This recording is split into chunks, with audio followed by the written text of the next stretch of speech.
Hello, everyone. Linker here with the AFK Arena podcast featuring the people that make the AFK Arena community what it is. And today we have a very unique guest. I'm very excited to introduce him. So, will you please introduce yourself? Hey mate, it's Vulcan. Thanks for having me on the show. So, if anyone somehow doesn't know, Volkin holds the largest AFK Arena YouTube channel to date, approaching 20 million views, I think it is, right? I have no idea, to be honest, man. So definitely incredibly successful, and recently had an AMA video on his channel telling us quite some about who he is. I'll link it below. Definitely check it out. I like it a lot, and it got me curious about some of the most in-depth questions that I had and the community had for you, Vulcan. So let's start this with the game. How did you find out about it? I watch a dude called FG3000. He covers like every new mobile game that comes out. And I was late to the party on AFK Arena because it had a soft launch for ages. I had the ads getting shown to me on YouTube for like 3 months. I never even installed it. And then he did a first impression. He's like, if you want a game where all you have to do is the fun bits, then this is the game. And it came at a time where the game that I was playing before that, essentially I just lost interest. And I was like, oh yeah, I'm gonna do the fun bits, and then that was about it. Then I started playing. That sounds great. Like, I think you played Skylander on the channel before? Yeah, so it was Skylanders before that, and the channel started with Might and Magic Elemental Guardians, which was like a Summoner's War clone. How did it grow, and how was like transitioning between these different communities that you actually got a hand of? I remember making I was still playing Skylanders at the time when I made my first couple AFK Arena videos, and you just get Mhm. disliked into hell. It's a funny thing changing games on YouTube, but it's like in the end you just do what you have fun, so it doesn't really matter. Like I get it, people watch you for one thing, they don't want you to do something else, but it's like, dude, I'm just gonna do what I have fun doing anyway. I hear you. I hear you. With such high video reach, you've definitely changed the way people play the game, AFK Arena as well. Especially with the beginner's guide I've seen over your channel. I think it has 100,000 views now. And I have a good question for you about that. And that would be, what would be a single best piece of advice you'd give to new players just starting out? In general, with every game, it's just do what you have fun. Some people enjoy min-maxing and stuff like that. Some people just like a hero and they want to do it. So I just think with any game you play, it's a matter of have fun before anything else. If you really like a hero, just build it. Who cares? Right, 100%. I have great Thane and Citrana lovers in the Discord, and we accept everyone, by the way. And those Kaz lovers. Oh yeah, and with as you recently introduced, I think that was so rough to have. Yeah, but some others definitely like to min max better. And how Yeah, about 100%. AFK Arena? What would you advise newer players? I'd say the big one would be setting your wish list right. Is probably the biggest key early on in the game. That and not leveling too many heroes. Obviously, the crystal's the thing that's a big just mistake that new players make. They may level a bunch of heroes. It's like, no, you got the crystal.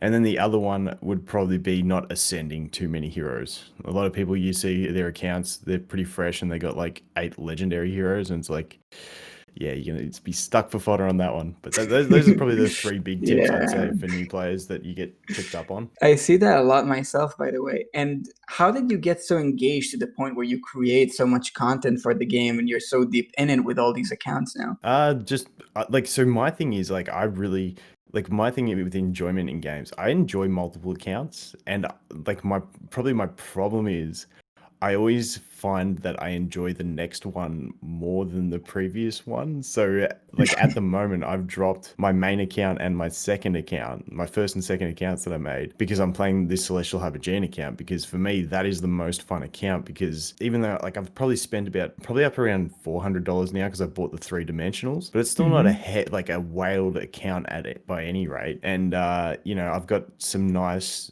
Celestial Hypergene toys which feel like normally unobtainable, so like that's where I find my enjoyment. So I just like re-rolling basically. And everyone's asking me to start a pay to win account, and I'm like, I would if AFK Arena didn't have 100 account limit, because they did a patch where they said no, you can only have an account on 100 servers, and I already had like 130. So then I was like, well, I can't do it Oh anymore. man, that's pretty intensive.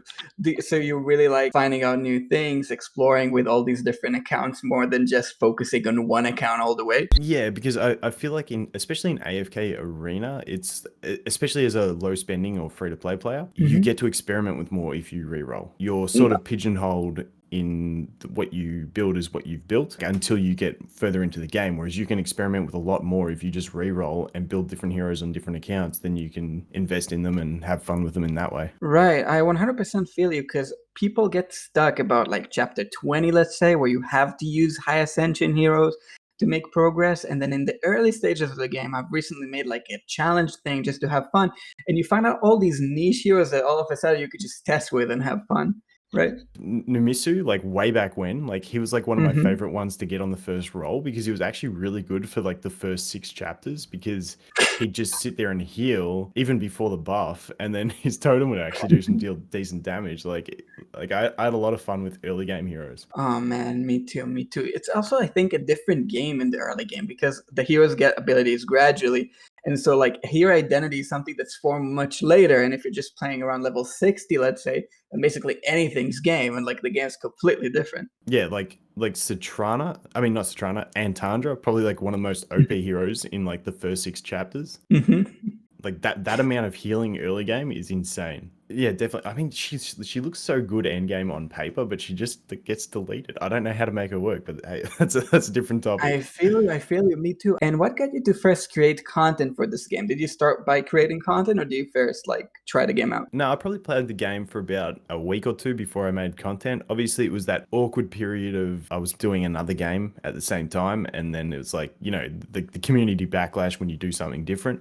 So I just Hmm. played it for a couple of weeks, and I was like, well, I'm really enjoying this, so I'll just make some content and see what happens. I hear you. I mean, personally, I've been surprised both from the support from the community and on the other end, let's say the passion from the community. Oh Have you yeah. ever encountered haters in your videos? Oh, heaps, but it's not something that really bothers me. It's more I'm empathetic to it. It's I don't know how to even express it. It's like I can't even imagine putting a dislike on the video. So to leave a comment on someone's stuff like hatefully, it's like the person must be not in a great place. So I try, like when I first started, I feel bad about it. I used to try and like have like smart comments like back just to have a joke, and then I was like, oh, I could actually be hurting this person more, so I stopped doing that. And yeah, it's just part of the game, man. When you put yourself out there and you get exposed, you're gonna get that sort of stuff. And to be honest, a lot of it was just people that hate the ads, and then they just put the hate Yeah. on me because of the ads of the game. But you're I never love gonna them be. actually. I love the ads. I wish they put some of the skins from the ads in the game. But I Right? mean, you're never gonna please everyone, and everyone has different personalities. So someone that Hmm. likes, there's people that won't like my style, and that's cool. It's everyone Hmm. has their own thing, so it doesn't really stress me. But yeah, you get a lot of it. So about Vulcan specific stuff, one hot community question I get is, does the hat ever come off? I actually did a community post like 2 weeks ago because everyone Really? always says it, and I've taken it off a couple times on stream, but like I was just standing there doing some editing without my hat on, and I was like, holy shit, my hair has gotten so long. It's like it's ridiculous. So I put a community post up, which is absolutely disgusting. I can probably give you Okay. the link to the community post if anyone wants to see it. All right, I'll post it. Check it out below to put an end to the speculation of what's under Vulcan's hat. Yeah.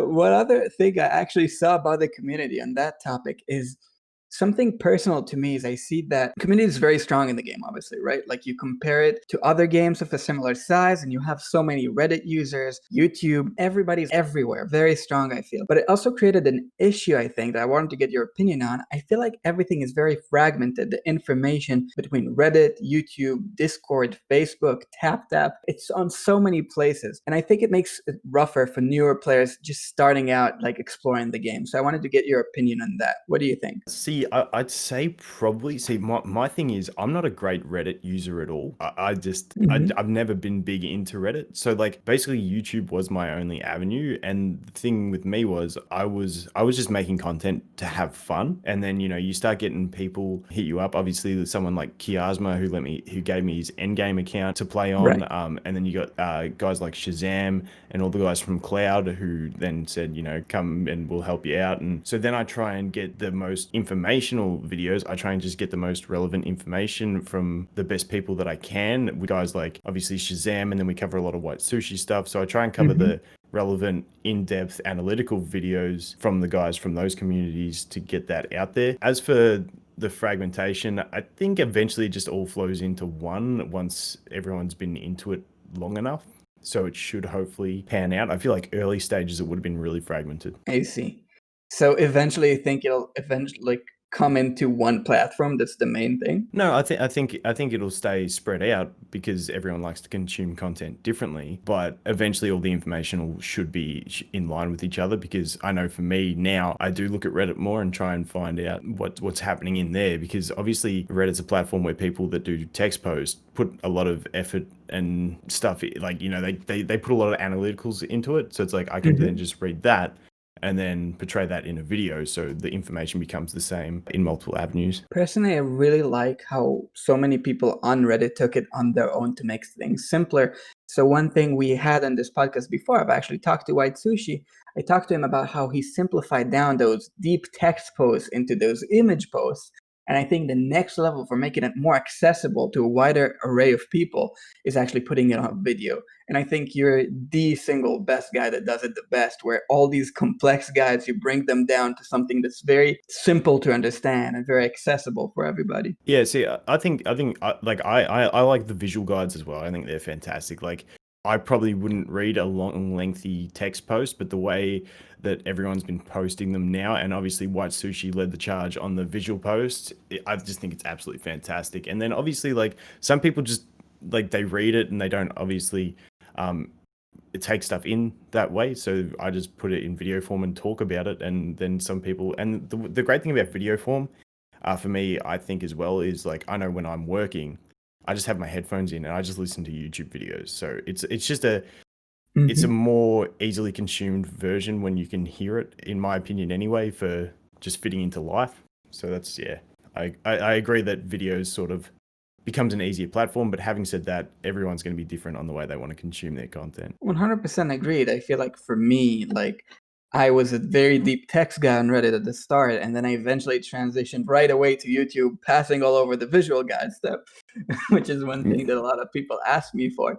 So I really like that. Like I'm myself, I've done a lot of data mining and stuff like that. Putting things in a way that's simpler for a wide array for people to understand is one of the best things you could do to reach all these people of the community. It really makes the game more accessible to a wider array of people that would otherwise would not have any avenue to kind of get that. Yeah, yeah, I completely agree. It's awesome, but yeah, like I said, I just like the long text posts. Like I could never get into them. Like I just suck at reading, basically. I gotta have my stuff audio. So yeah, I definitely agree, and I think the transition you've done from the long text straight into video actually works really well in the way that you can like with images you can only, like you said, display so much, whereas in your video you can basically read what you would have put in a deep text post but have visuals to represent it. Thank you so much, man. That's very big comment from you. And I wanted to ask you something about the game itself. So the game is also taking a direction to need more attention from players. Like you see events like Abyssal being introduced. Do you think that's a good direction to go? I think it's a good and a bad thing. I think you need to produce more content for players to play, otherwise the game gets stale and dies. So I think AFK Arena is doing a fantastic job in that sense. I think the only issue with it is that the game started off incredibly casual, which is where you could play 8 accounts quite comfortably a day.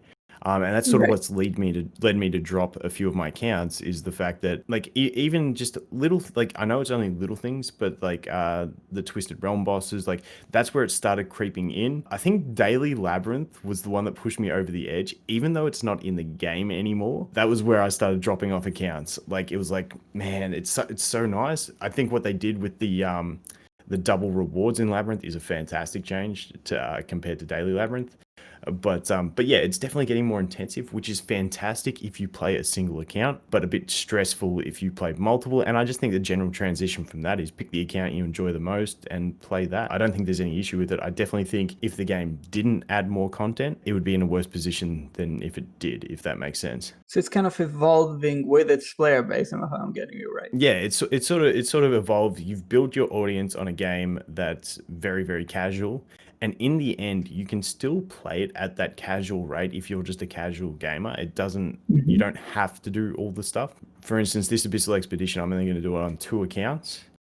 even though I Mhm. still play 4, just because I can't keep up with it and I don't want to let people down. So it's like, it's fine. And I think it's great for the accounts that you are playing it on. Yeah, you wanna have some time away. And to be fair, like the daily on AFK Arena for one account still isn't that high. Like I still think you can get, just if you just want to get your dailies done, you can do that in about 2 minutes. And then if you want to throw in doing your challenges attacks, you can skip those once you sort them out. So that takes another 3 minutes. And then obviously you got faction towers, all that stuff, which add into the more excessive time. But it's just the events that really do stack it on and bring it up to like a, as half hour investment day. Right. How much time do you personally, by the way, spend playing? Like, do you reach out all these events, and how much do you also spend recording every day? That's something that I get a lot. Playing, I'd say playing's a hard one to define how much time I play. Probably, I'd say 2 hours ish, and Mhm. then obviously on days where I'm not doing as much, I'll do more. As for recording, you probably have more playtime involved in recording, but basically my days, I normally get up at about 2:30 in the morning, and then train till about 3:30, and then I spend from 3:30 till 5:30 recording, and then I go to work. I'm on the train and stuff, so I got my laptop there where I start editing videos, making thumbnails, all that stuff. So I spend about 40 minutes on the train doing that. Same on the way home, and then I have my lunch break and stuff at work where I get the laptop out as well, and I'm either editing or playing the game pretty much in every spare minute that I have is pretty much what it is. And then when I get home, I don't really have any time because I'm doing the kids and stuff like that, and then go to bed. But if there is like new stuff that comes out, I'll squeeze in a recording in the afternoon. I could never for the life of me fit inside that kind of a schedule, but I guess you got kids to handle. Yeah, it changes your perspective on time management when you got kids. So yeah, it works out all right.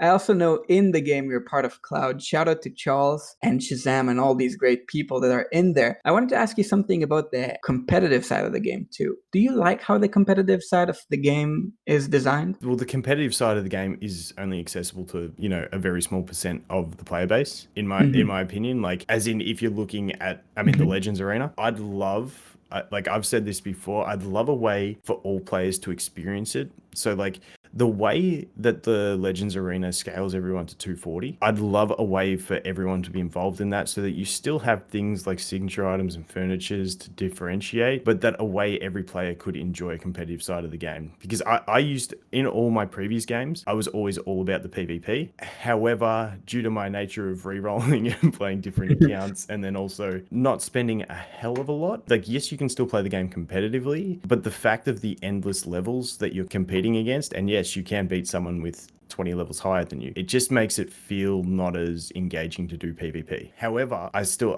love the whole theory crafting of PvP in the game.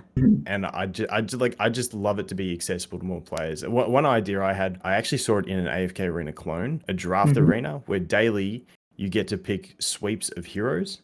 So like you get 3 heroes in front of you, you pick one, you get 3 more, you pick one until you build a team of 5, and then you use that against other people's draft teams for the day. It was just like a fun little feature that allowed you to try every hero in the game competitively and actually strategize with what you had. I 100% agree. I think that's the uprise and the downfall of this game, where you have all this great strategic mechanics that you can experiment with, and at the top level, you have so much interesting things going on, but in the same time, it's so hard to access. So you have all kinds of systems and other gacha games like Arknights, like you mentioned, and all kinds of games that do let those newer players access all kinds of PvP features. And specifically in AFK Arena's system, it's a little bit harder to get, but at the same time it's so deep and so nice, and everything else about the game is so good that I think it's in the same breath Yeah, also worth doing. I think it's a bit of a shame because it like you said, it's actually like if I got to the stage where I was heavily competing in it, I'd do a lot of content on it. The problem with it is, even though if it was available, it's so fun, not many people are going to enjoy it because not many people can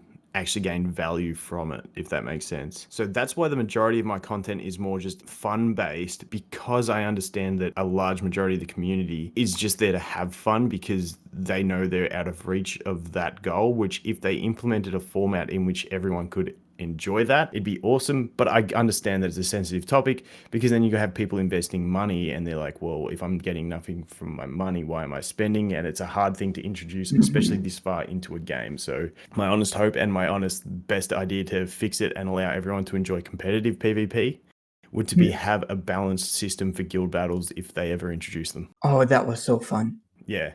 Like, obviously, their guild battles, they've tried like 3 different renditions since I've been in the game, and they've all had their issues.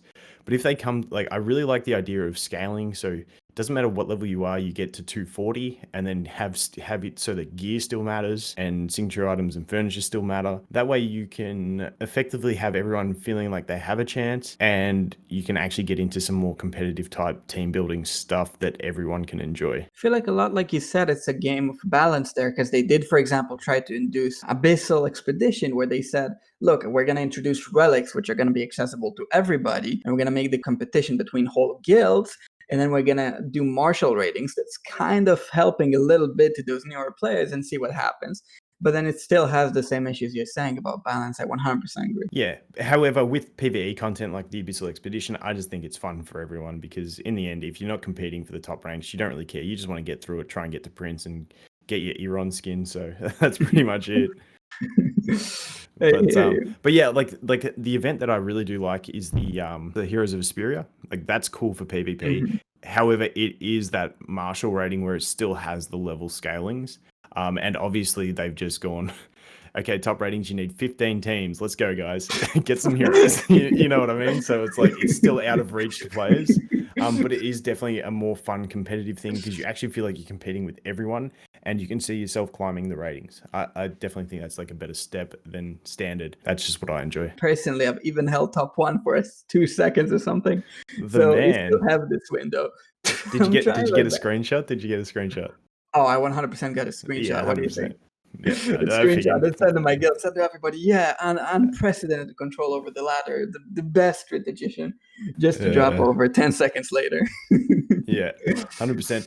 And just one thing on that competitive side is I do get messages from free to play people who are in like top 10s, top 20s of their challenges arena. I just think for those that are wondering who are free to play, it takes a long time investment to be able to get to that stage as free to play. There's a lot of conditions involved in it. Obviously, other players drop off, but if you min max as free to play for like a year, I'd say, and you build the exact right heroes, and there's no power creep that phases you out of the game, you can actually get into those higher ratings as free to play. I like that.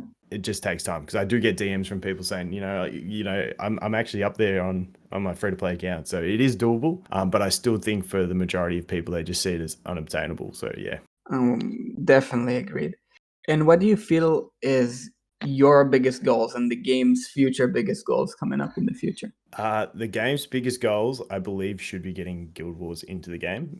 That's what I'd love to see. Obviously, they've just released a little roadmap thing where they've talked about the next few updates.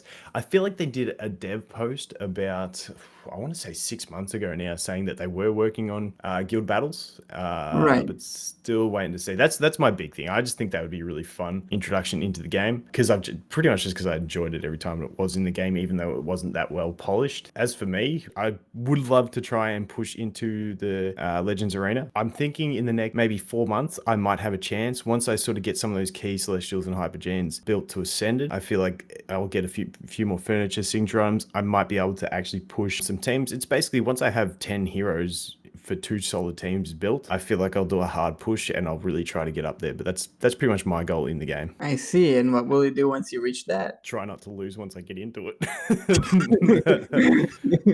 No, honestly, the great thing about the game is if you're having a day where you're just like, I'm not feeling it today. You log in for 2 minutes, do your dailies, and you're out. And then you're like the next day, all right, let's do everything. It's the kind of game that lends itself to not getting burnt out, in my opinion, just because you can invest so little and still keep up with where you are. Okay, so guys, definitely check out Vulcan's channel and AMA linked below if you somehow haven't. And Vulcan, thank you so much for coming on. I've had a lot of good time, and I'm sure a lot of people had fun getting to know you a little better. I'm sure I did. Thanks, dude. Thanks for having me on the channel. You're doing great stuff. I might even do a video of your early game challenge. I don't want to call it, but I reckon I might have you on the results. Definitely have fun. So thanks, man. That was good, man. That was good.